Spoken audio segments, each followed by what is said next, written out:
জিলাৰ উপায়ুক্ত মহোদয়, সদৌ অসম ছাত্ৰ সন্থাৰ মৰিগাঁও সদৰ আৰু মৰিগাঁও জিলাৰ সন্মানীয় বিষয়ববীয়াসকল আৰু বিহু প্ৰেমী ৰাইজ, আপোনাক আৰু আপোনালোকক সদৌতিকে প্ৰথমতে মই বিহুৰ শুভেচ্ছা জনাইছোঁ আৰু ভগৱানৰ ওচৰত প্ৰাৰ্থনা কৰিছোঁ অসমীয়া এই নৱবৰ্ষটো আপোনালোকৰ কাৰণে সুখৰ হওক, শান্তিৰ হওক আৰু চিৰস্মৰণীয় হওক। খুব সুন্দৰকৈ হেমেন দাস ডাঙৰীয়াই ইমান ধুনীয়া কথাকেইটা কৈছে, তাৰপিছত আপোনালোকৰ আগত বিহুৰ সন্দৰ্ভত কিবা নতুন ক'বলগীয়া আছে বুলি মই মুঠেও ভবা নাই। কিন্তু যিহেতু মই ইয়ালৈ আহিছোঁ, মৰিগাঁও সদৰ ছাত্ৰ সন্থাৰ সন্মানীয় বিষয়ববীয়াসকলে মোক যিহেতু আমন্ত্ৰণ কৰি আনিছে, মই কিবা এটা ক'ব লাগিব।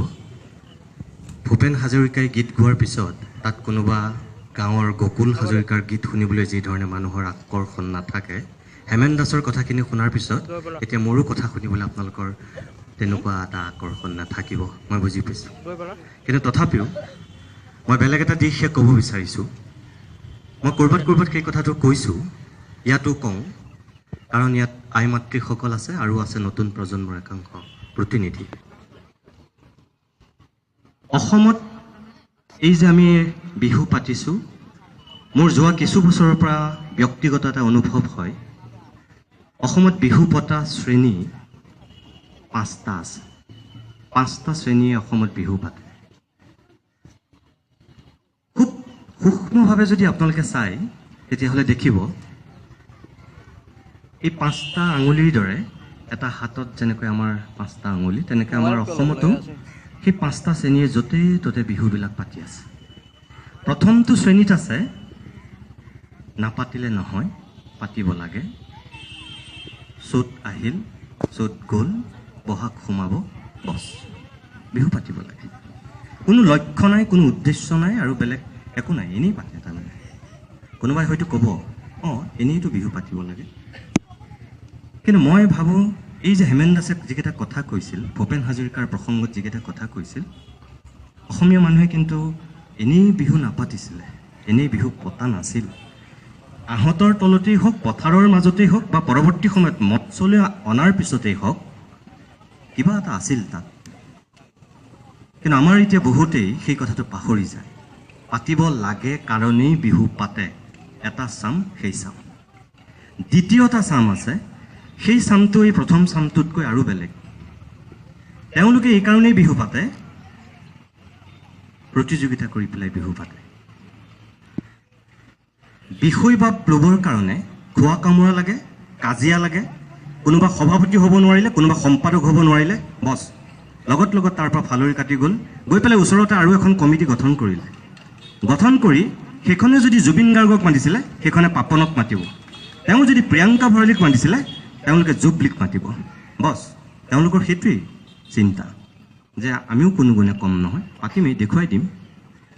এই যে সভাপতি সম্পাদক হোৱাৰ এটা বাসনা, সেই বাসনাটোৱেও একাংশক বিহু পাতিবলৈ বাধ্য কৰাইছে। সেই দ্বিতীয় চামটোত সেই মানুহখিনিৰ সোঁৱে বা আৰু এনেকুৱা একাংশ মানুহ থাকে, আপুনি চাব, যি ৰাজনৈতিকভাৱে জীৱনত কেতিয়াও মন্ত্ৰী হ'ব নোৱাৰিলে, বিধায়ক হ'ব নোৱাৰিলে, সাংসদ হ'ব নোৱাৰিলে জিলা পৰিষদৰ সভাপতি হ'ব, সেই তেনেকুৱা একাংশ মতলববাজী মানুহে কেনেকৈ সভাপতি, কেনেকৈ সম্পাদকৰ দায়িত্ব লৈ পেলাই এখন ডাঙৰ বিহু পাতিব পাৰি, তাৰ এটা চিন্তা কৰে। কিয় জানেনে? তেওঁ এটা নেতা হোৱাৰ বাসনা থাকি যায়, এটা আত্মতৃপ্তি লাগে তেওঁক, নেতা ভাৱৰ। শোভাযাত্ৰা হ'ব, ফুল ডগৰ ঢোল সকলো পেঁপা বাজিব, আগত তেওঁ নমস্কাৰ দি লাইনত যাব পাৰে। মঞ্চত উঠিব, বেজ লগোৱা থাকিব, তেওঁ গামোচা পিন্ধিব, শৰাই ল'ব, জাপি পিন্ধিব, এটা আত্মতৃপ্তি। তাৰ বাহিৰে তেওঁ বেলেগ একো নাই, তেওঁ যোগ্যতাও বেলেগ একো নাই, তেওঁ অকল ধনৱান ব্যক্তি সেই অঞ্চলটোৰ, তেওঁ ধন আছে, বেলেগ একো নাই। সেইকাৰণে তেওঁ সেই সমিতিৰ সভাপতি হ'ব পাৰে, সম্পাদক হ'ব পাৰে, আৰু তেওঁ টকাৰ বলত বিহু পাতি দেখুৱাই দিয়ে ৰাইজক। সেই চাম মানুহ থাকে। দ্বিতীয়টো চামত আৰু এটা চাম থাকে, তেওঁলোক আৰু বেছি মতলববাজী মানুহ। তেওঁলোকৰ মতলব কি জানে? কেনেকৈ সন্মুখত কেইজনমান ভদ্ৰ মানুহক বিষয় বাবদ ৰাখি তেওঁলোকৰ কান্ধত বন্দুক থৈ পিছফালৰ পৰা তেওঁলোকে গুলি ফুটাব পাৰে সেই চাম মতলববাজী মানুহ তেওঁলোক সেই চামেই মানুহ যাৰ লক্ষ্য কেৱল টকা এই যে বিহু পতাৰ নামত পইচা উঠাই চান্দা লয় কাৰোবাৰ ওচৰত সাহায্য গোটাই বিহুখন নামতহে মূল লক্ষ্যটো কেনেকৈ বিহু পতাৰ নামত তেওঁলোকৰ পকেট গৰম কৰিব পাৰি পইচা খোৱা বুলি আমি যিটো কওঁ মৰা বুলি যিটো কওঁ পইচা মাৰিব পাৰে সেইটোৱে তেওঁলোকৰ চিন্তা বেলেগ উদ্দেশ্য একো নাই আপুনি চাব বহুতো দেখিব আপুনি সেই চাম মানুহে ভৰি থাকে সেই সন্মুখত থকা ভদ্ৰলোক কেইজনে গমেই নাপালে যে তেওঁলোকৰ কান্ধত বন্দুক থৈ কোনোবাই পিছফালৰ পৰা পিকাৰ দি দিলে কাৰণ আপুনি মই তেওঁক কেতিয়াও প্ৰশ্ন কৰিব নোৱাৰোঁ এখেত সভাপতি থকা বিহুখনত এনেকুৱা হ'বই নোৱাৰে আপুনি মই ভাবিবই নোৱাৰোঁ কিন্তু হয় তেওঁক সন্মুখত লৈ পিছফালে থকা সেইকেইজন মতলববাজীয়ে তেনেকুৱা কাম কৰে তেওঁলোক ইমান বেছি ভয়ংকৰ তাৰ ওপৰত আৰু এটা তেওঁলোকৰ লক্ষ্য থাকে নিশা কেনেকৈ সাংস্কৃতিক অনুষ্ঠান কৰাৰ নামত মদে ভাতে ভোজ ভাত খাই মাতলামি কৰিব পাৰি আৰু নাচিব পাৰি শিল্পী আনি পেলাই বছ সেইটোতে তেওঁলোকৰ বিহু হৈ যায় তাতকৈ বেলেগ একো নাথাকে এই চাম মানুহ থাকে চতুৰ্থ এটা চাম থাকে সেই চাম কিছু এওঁলোকতকৈও বেলেগ সেই চাম মানুহৰ লক্ষ্যটো থাকে নিজে বিহু পাতিব ফূৰ্তি কৰিব আৰু আনকো কিছু ফূৰ্তি দিব মনোৰঞ্জন দিয়াৰ চেষ্টা এটা কৰে নিজে যিমান তৃপ্তি পাব আনকো সিমান তৃপ্তি দিয়াব বিচাৰে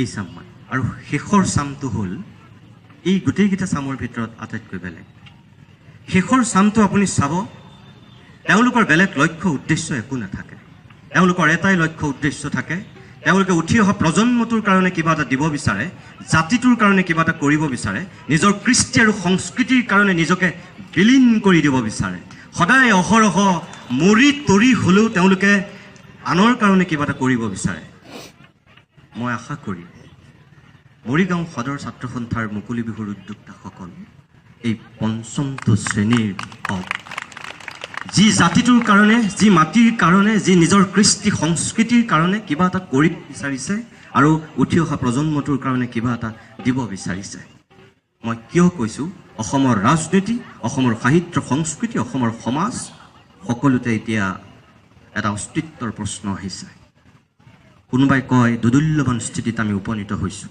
ক'ৰবাত সংকট ঘনীভূত হোৱাৰ উমান পোৱা যায় বুলি কয় বিজ্ঞসকলে যদি সেয়াই হৈছে তেনেহ'লে হেমেন দাসে কোৱাৰ দৰে বহাগেই উপযুক্ত সময় এই সময়তেই আমি প্ৰত্যেকজন ব্যক্তি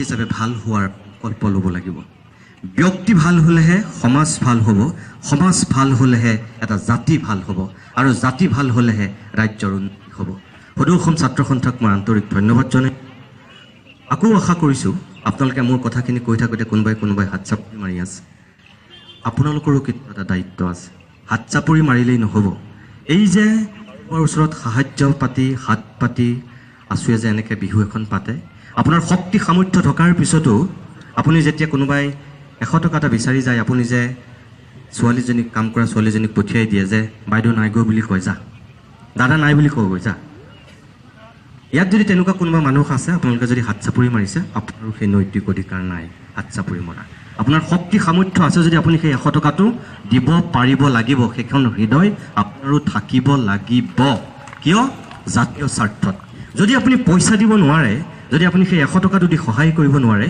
আপুনি বেলেগ এটা কাম কৰিব পাৰে যে শাৰীৰিক শ্ৰম লাগি ভাগি দিম পইচা দিব নোৱাৰোঁ কিবা সহায় লাগিলে ক'বা আমি লাগি ভাগি দিম এই যে এনেকুৱাকৈ কৰিছে এইখিনি কাম এই যে বাঁহকেইডাল পৰি এনেকৈ তেওঁলোকে বেৰিছে ইয়াতো মানুহৰ কামৰো দৰকাৰ হয় শ্ৰম লাগে কোনোবাই পইচা দিব নোৱাৰিলেও সেই শ্ৰম অকণ কৰিব পাৰে দ্বিতীয়টো সহায় যদি আপুনি পইচাও দিব নোৱাৰে শাৰীৰিক শ্ৰমো দিব নোৱাৰে আপুনি 3 নম্বৰ এটা কাম কৰিব পাৰে সেইটো কৰাত কোনো অসমীয়া মানুহৰ কেতিয়াও অসুবিধা নহয় কষ্ট নহয় সেইটো হৈছে মেণ্টেল ছাপোৰ্ট মানসিক সমৰ্থন যে এষাৰি মাত্ৰ এষাৰি বাক্য তোমালোকে বিহু পাতিছা গম পাইছোঁ কিবা সহায় লাগিলে ক'বা দেই আমি আছোঁ এই বাক্যশাৰীও এতিয়া অসমীয়া মানুহে নিদিয়ে নকয় কি মৰিগাঁও সদৰ ছাত্ৰ সন্থাৰ ল'ৰাসকল যুৱক কেইজন মৰিগাঁৱৰ সংস্কৃতি ৰক্ষাৰ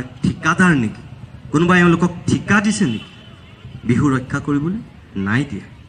জাতিৰ স্বাভিমানৰ স্বাৰ্থত তেওঁলোকে হয়তো ওলাই আহিছে কিবা এটা কৰিবৰ কাৰণে, কিবা এটা দিবৰ কাৰণে। গতিকে এই তিনি ধৰণৰ সহযোগিতাও ৰাইজে আগবঢ়াই দিব লাগিব। যদি সেইখিনি কৰিব নোৱাৰে, আপুনি নৈতিকভাৱে আপোনাৰ হাত চাপৰি মৰাৰ অধিকাৰ নাই। বিহুৰ দিনাখন এই কথাকেইটাই ক'লোঁ।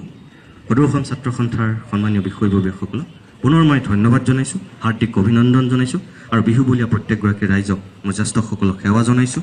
মোৰ সমবয়সী আৰু মোৰ কনিষ্ঠসকলক মৰম যাচি মোৰ বক্তব্যৰ সামৰণি মাৰিছোঁ। আৰম্ভণিতে শইকীয়া ডাঙৰীয়াই কৈছিলে গকুল হাজৰিকা, ভূপেন হাজৰিকা। গকুল হাজৰিকাই ভূপেন হাজৰিকা খুব সুন্দৰকৈ তেখেতৰ সাৰুৱা ভাষণেৰে আমাক আজি বিহু বাকৰিত বিহুৰ উদযাপন